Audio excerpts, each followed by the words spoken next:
I mean, I just wanted to quickly ask you while we round up on Ruben Amorim as well, if you've got any insight on how he is with the squad, because there was some reports that the senior leadership team is the main players he will speak to, like the Bruno Fernandes, Harry Maguire, Diogo Dalot, and then he's quite distant with the other members of the squad. I mean, what is his type of relationship like with them, do you know? Well, he was certainly brought in to be different from Erik ten Hag, because Erik ten Hag, the players had come to feel that he was quite authoritarian with them, and initially they quite liked that because they felt like there was no rules in the dressing room. Eventually they thought it was too much, and they didn't really like it. It was one of the reasons why, when Erik left, that United went for someone like Ruben, because he'd been a player at the top level himself. That the feedback they got was that he was very good in terms of man management. He was very, it wasn't kind of, manager and player relationship. It was a lot more kind of arm around the shoulder relationship. I think that Ruben was a little bit surprised at the things that he had to deal with last season, that there were issues in the dressing room that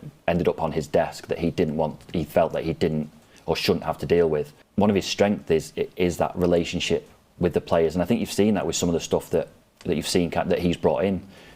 Daft little things like the gauntlet when you come back to training. I've been at Carrington before when Jose Mourinho was manager. Jose comes through the corridor and everyone stops like this. Everyone's like, it's like the headmaster coming through the corridor. No one wants to be seen doing anything naughty. That's exactly the opposite of what it's like at Carrington now, because Ruben is the head coach and he's responsible for everyone. But he's far more of a mate to everyone than perhaps we've seen with Jose, and particularly Erik ten Hag.